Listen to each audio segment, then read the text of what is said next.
धन्यवाद देता हूँ कि आप लोगों ने लगातार घटना के बारे में समय समय पर जानकारियाँ दी। देवरिया कांड शासन प्रशासन और न्याय के लिहाज से बहुत ही महत्वपूर्ण है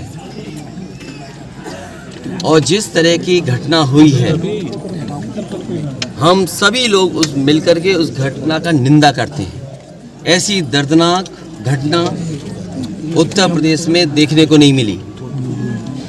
इधर ऐसी घटनाएं नहीं हुई थी कि जहां पर इस तरह का घटनाक्रम हो कि लोगों की एक साथ इतने लोगों की जान चली जाए। जिस समय घटना हुई उसके बाद सभी चैनल टीवी और सबने जानकारी देना शुरू कर दिया। मुझे याद है मैंने डिस्ट्रिक्ट मजिस्ट्रेट का वो बयान सुना जिसमें यहाँ के डिस्ट्रिक्ट मजिस्ट्रेट ने कहा कि घटना के बाद रिटेलिएशन में दूसरी घटना हुई है। तो ये विषय शासन प्रशासन और न्याय के लिए महत्वपूर्ण इसलिए बनता है कि अभी तक सरकार जो जीरो टॉलरेंस की बात करती थी, घटना पहली कैसे हुई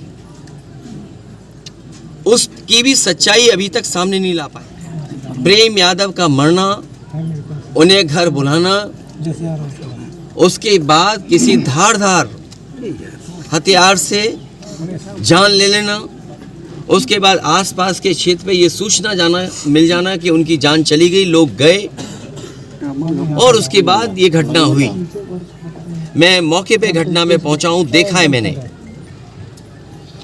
उस परिवार के रहने का और उस परिवार में जो घर बना वो मैं देख करके आया हूं। वो घर और ये घर जहां प्रेम यादव थे दूर था। आखिरकार किन परिस्थितियों में वहां जाना पड़ा उन्हें? क्या वजह थी कि सुबह ही सुबह वो मौके पे चले गए? अगर किसी की नीयत मंशा ये थी कि उसे हमला करना है या उसकी नीयत और मंशा ये होती कि उस पर हमला होगा तो वो तैयारी से जाता, किसी भरोसे के साथ, और अपनी मोटरसाइकिल से यहाँ से वहाँ प्रेम यादव पहुँचे। उसके बाद उनकी जान ले ली गई। मैं यही कहना चाहता हूँ इस मौके पर, मुख्यमंत्री जी का गृह जनपद है, मंडल मत बोलिए क्योंकि दूसरा जिला बगल का जिला भी घर मानते हैं। देवरिया, गोरखपुर, कुशीनगर, महाराजगंज वो अपने आप को दावा करते हैं कि वो घर है उनका और जनता ने वोट भी दिया उन्हें। लेकिन जीरो टॉलरेंस वाले लोग इस तरह की भेदभाव फैलाएंगे, इस तरह की घटना होने देंगे और फिर उसका राजनीतिक लाभ लेना चाहेंगे आप। ये जितनी भी तस्वीरें आई हैं जो बीजेपी के नेताओं की आई हैं, तस्वीरें मैंने देखी हैं और लोगों ने चर्चा की उन तस्वीरों को देख करके, बीजेपी के लोग घटना से राजनीतिक लाभ लेना चाहते हैं। मैं उन्हीं बीजेपी के नेताओं से पूछना चाहता हूं कि जिस समय विकास दुबे उसकी गाड़ी पलटा करके इनकाउंटर किया था तो क्या उसके परिवार के लोगों से आपने गले लगाया था, गले मिलने गए थे आप? और याद कीजिए वो जगह कानपुर देहात की जहां एक पिता के सामने उसकी पत्नी और उसकी बेटी की जान ले ली बुलडोजर ने आग लगा करके। क्या ये बीजेपी के लोग उनके परिवार के लोगों से गला मिलाए लगे थे जाकर के?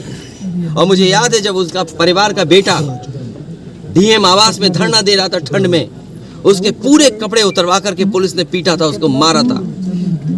उत्तर प्रदेश के लोग वो घटना भी नहीं भूलेंगे कि जहां पे एक आईपीएस ने एक ब्राह्मण परिवार की जान ले ली थी। आईपीएस उत्तर प्रदेश नहीं रह पा रहा था, भगोड़ा बन गया था, अंततः उसको जेल जाना पड़ा। तो बीजेपी के लोगों से मेरी यही सलाह है, बहुत छोटे लोग हैं, किसी के दुख में चश्मा लगा करके तुम दुख प्रकट करना चाहते हो? इससे ज्यादा घटिया काम रात दिन में कोई नहीं कर सकता। ये वो लोग हैं जो घटना में राजनीतिक लाभ लेना चाहते हैं। मैं तो कहता हूं अगर ये निष्पक्ष हैं और जीरो टॉलरेंस इनके मन में है अगर, तो दोनों परिवारों की मदद करें।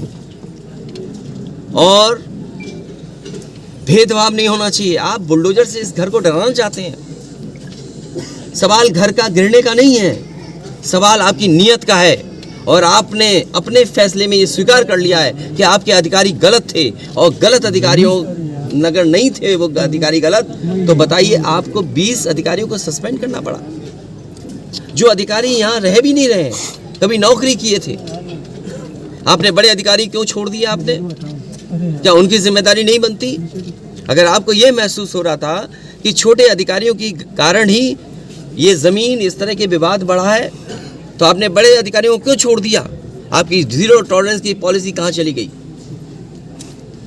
और फिर आप इस घटना से राजनीतिक लाभ लेना चाहते हो। आप सवाल ये नहीं है कि एक समुदाय किस जाति बिरादरी का है, दूसरा समुदाय किस जाति बिरादरी का है। सबसे बड़ा सवाल है, इस सरकार में इन लोगों की जान गई है और आपकी जीरो टॉलरेंस की पॉलिसी से उन परिवारों के सदस्यों की जान नहीं आने वाली। और ये जो डर दिखा करके आप डरना चाहते हो, जब जनता खड़ी हो जाती है, जनता की ताकत के सामने सरकार की ताकत टिक नहीं सकती। सरकार की ताकत कुछ भी नहीं है जनता की ताकत के सामने। आज इस परिवार के और सदस्यों पे आप अन्याय कर रहे हैं। FIR लिखने का तरीका क्या उंगली नहीं उठाता?